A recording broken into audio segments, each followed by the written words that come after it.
If you're looking for a decent summary of Roman history, but again, slightly dated, then today's book just might be for you. Today, I will be covering Caesar and Christ by Will Durant. Welcome to Spencer Reads Everything. I'm your host, Spencer Duncan, and today we will be continuing our discussion of the Story of Civilization series as written by Will Durant. I've said this before. In the later series, it'll be credited to Will and his wife Ariel Durant.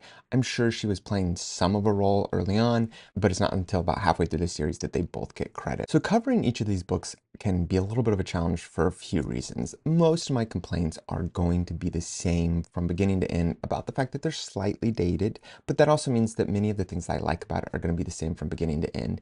I think Will does a really good job at covering the material succinctly. Even though these books look really big, if you consider what all he's covering, it actually is not that detailed in many respects. Some of the most famous people in history, he only manages to give a couple pages to, and I think that's because they are trying to do a lot. And I generally think that he does do a really good job. This is the third book in the series, and this one is in some respects pretty typical, although I do have to say there are some decisions that he has to make. I know that when it comes to traditional telling of Western Civ, this is going to mostly fall in line. So the first book was all about the earliest civilizations all throughout the world. I've, of course, already done a review on that. Feel free to go back and review that to get an idea of what exactly my opinion was on that first book. In some ways, I think it's the most interesting of the books, but I also think it's one of the most problematic of the books. The second book deals with Greek history, which is how we usually begin any discussion of Western civilization. And then finally, this third book was where we transition from Greek history to Roman history. Very common telling of any Western civilization, and that shouldn't surprise anyone. However, there are still some decisions that he has to make that I think are worth commenting on, which aren't necessarily the right or wrong decisions. It's just when it comes to telling history, you have to make decisions about your scope and whose voices you're going to give a little more volume to. That's pretty common to have first your book on Greek history and then your Roman history. And the reason for that is not actually because first Greek history happened and then Roman history. A lot of the times they're happening concurrently, especially when we're talking about the Roman Republic. Really, what's important to note is that the peaks of these civilizations happen in subsequent times, which is what gives this air of a continuity. And there are reasons to view certain continuities between Greek culture and Roman culture.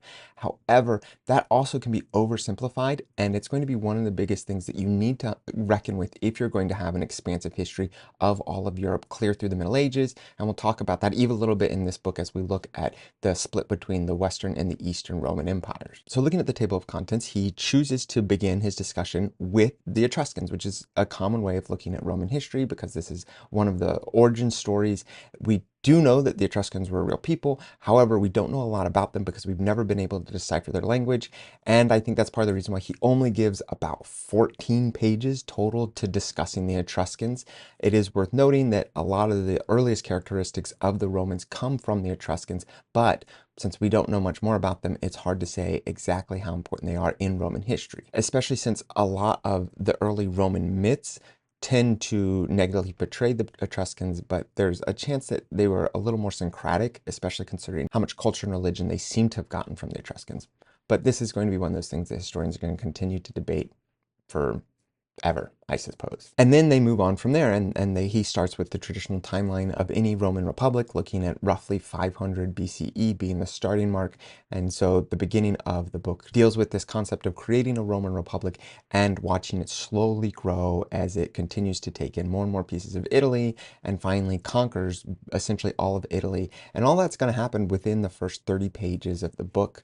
And then that brings us to the first big moment in Roman history, and that is the Punic Wars against Carthage, which of course plays a very big role in this book. As I've said before, he does not just focus on big individuals and big moments. He does try to take a look at individual elements of any society. So in chapter 4, he looks at the family, the religion of Rome, the gods, the priests, the festivals, religion and character, morals, letters. All these are things that he's trying to give a pretty broad view of the Romans, which is something distinct, and it's also one of the things that makes this a book tended for the larger public. After he discusses that, he then gets into the moment of transition. Of course, when Rome transitioned from a republic to an empire, some people like to highlight specific decades, looking at Julius Caesar and such, but really it's a pretty long process, especially when the Roman western part of the Mediterranean starts to come into greater conflict with the Greek eastern part of the Mediterranean, and that takes up a significant portion of the book. We're looking at a continuation of the Punic Wars coupled with conflicts in the eastern Mediterranean, which sets us up for that big moment of transition as we look at the variety of leaders, generals, oligarchs, moments of instability. Famously, you're going to have people like the Gracchi brothers. More famously, you're going to have Antony and Julius Caesar and Octavius. And of course, when you have the rise of Octavius, that brings us to the Roman Republic, finally. And that takes up a significant portion of the book. Not just because this is going to be a moment of incredible development and the apex of Roman history in some respects, and it sets us on the trajectory for the next 200 years of the really prosperous Roman Empire with the Pax Romana and all that, but because it's also an opportunity to really dig into as much of the culture that Will Durant can. And so this is where he starts to look at your famous poets, your authors, your all the different treatises that are being written, and just all the different material that is being produced during this time period. And he also tries to look at the traders and the bankers and all the various classes. It's a really dutiful effort at trying to piece together what exactly life was like for the Romans at this time. And this is probably one of the most valuable parts of not just this book, but his whole series. He even has a chapter on Roman law, which has one of my favorite footnotes in all his books. He says at the beginning of chapter 18 in a footnote, he says, "This chapter will be of no use to lawyers and of no interest to others."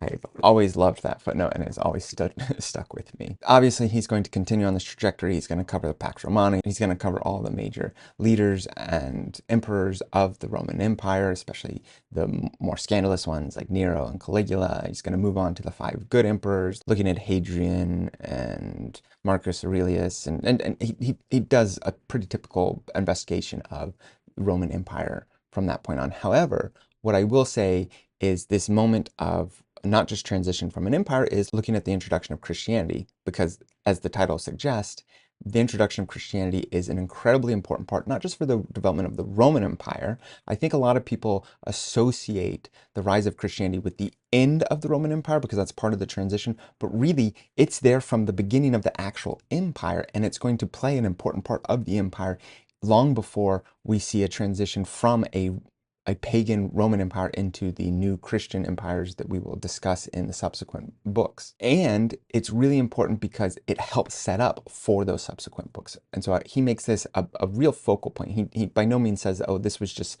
something that also happened to be happening at this time. It's an important part because it's what's going to take us to the next stage. This is also where we have a really important discussion of how do we transition to the next stage.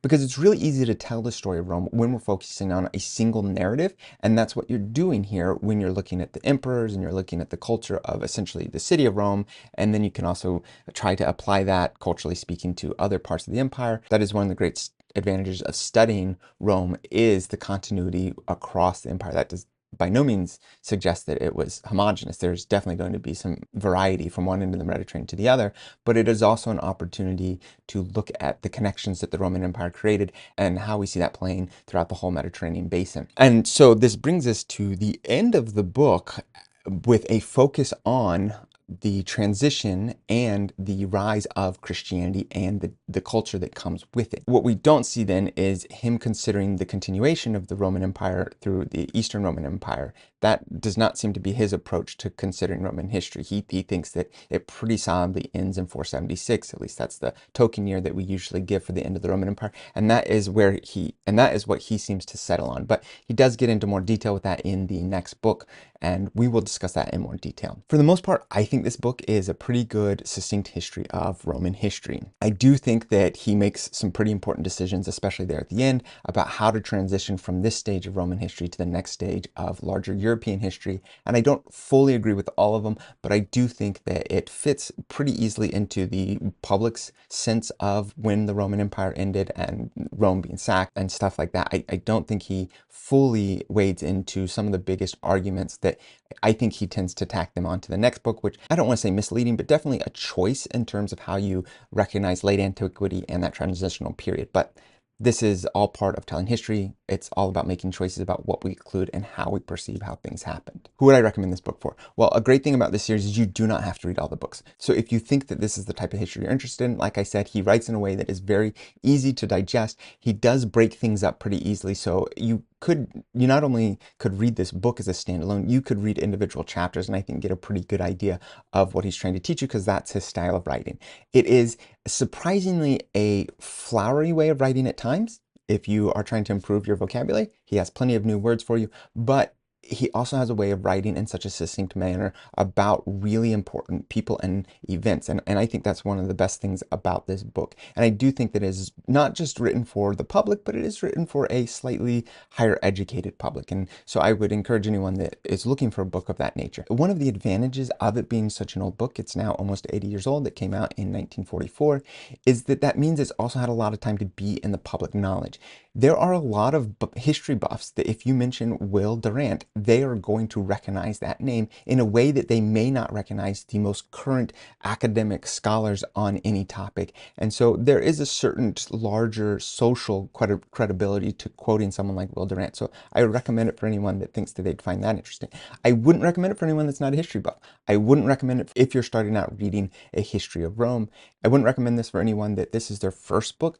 I do hope that you get a slightly smaller, slightly more concise, and probably something written for a slightly younger audience if this is your first. And like I said, I do think he also makes a few decisions about when and where to start and end that could be perceived as a little out of date and a little problematic for understanding the end of the Roman Empire. But altogether, I do think this is a book worth reading if you're a fan of history and you're just looking for a good classic in Western civilization and in world history. Of course, I want to know what you guys think. Please let me know in the comments if you enjoyed this book, or after watching this review, you're inclined to read this book or disinclined to read this book. Please let me know. Don't forget to like, subscribe, turn on those notifications, and until next time, keep those pages turning.